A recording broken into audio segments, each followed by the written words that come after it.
Тук, на 17 юли 1280 година, вождът на селското въстание Ивайло, българският цар, разби византийските нашественици начело с Мурин. Смелите битки на Ивайло излизаха сполучливи и силни войски се бояха от среща с него. Летописец Георги Пахимер.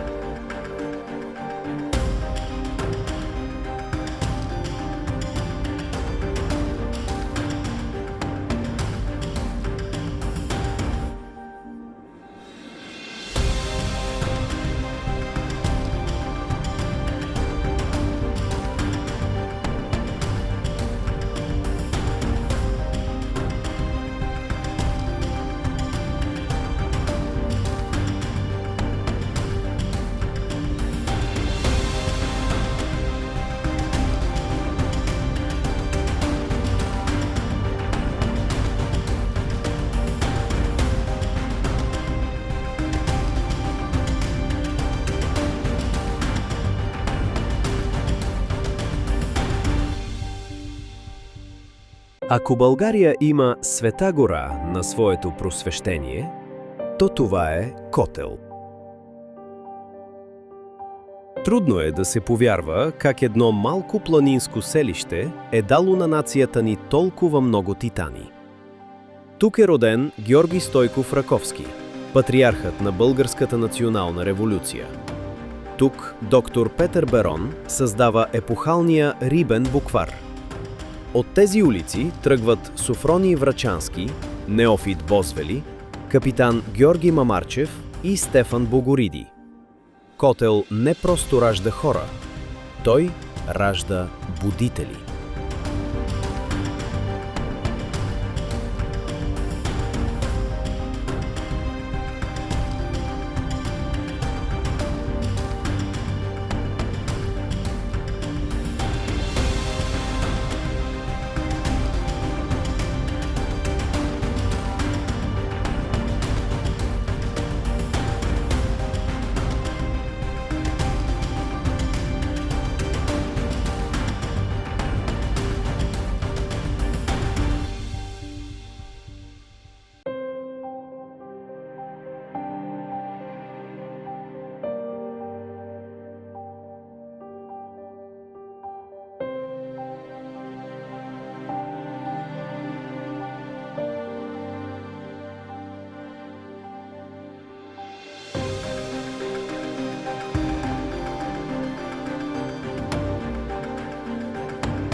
Днес в сърцето на града се издига величественият пантеон на Раковски, където почиват костите на революционера, напомняйки ни за цената на свободата.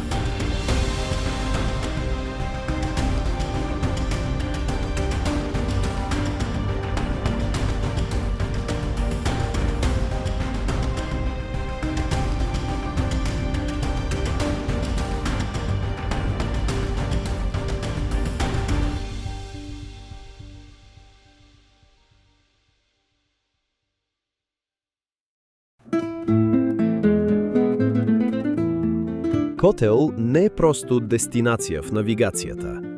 Той е пътуване към корените ни. Котел ни учи на гордост, на трудолюбие и на памет.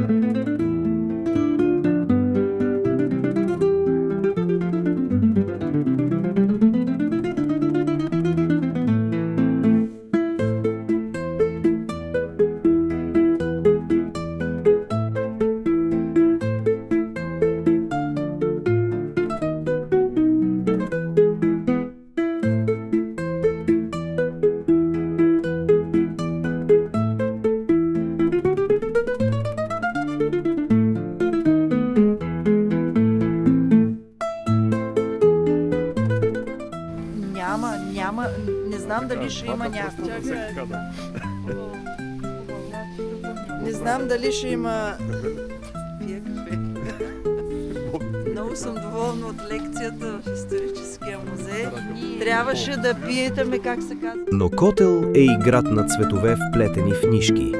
Котленските килими са прочути по целия свят. Това не е просто занаят. Това е изкуство, философия и магия. Местните майсторки тъкат на уникални вертикални станове, а емблематичните модели като къдрави звезди или фучила нямат аналог. Всеки възел е молитва за здраве, а багрите се извличат от билки и растения по тайни рецепти, предавани от майка на дъщеря. Котленският килим е вечен. Той има две напълно еднакви лица и живот, който надхвърля векове. Това е градът, който помни кои сме.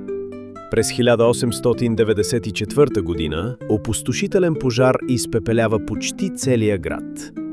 Но духът на колене не пада. Като по чудо, огънят подминава единствено старинния квартал Галата. Днес той е живото сърце на старата архитектура. Разхождайки се по Кълдъръма, вие се пренасяте в 19 век. Къщите тук са истински шедьоври, изградени от камък и дърво, с широки стрехи и уютни чердаци. Те разказват без думи за богатството на местните чорбаджии и за невероятния усет към красотата на старите майстори-строители.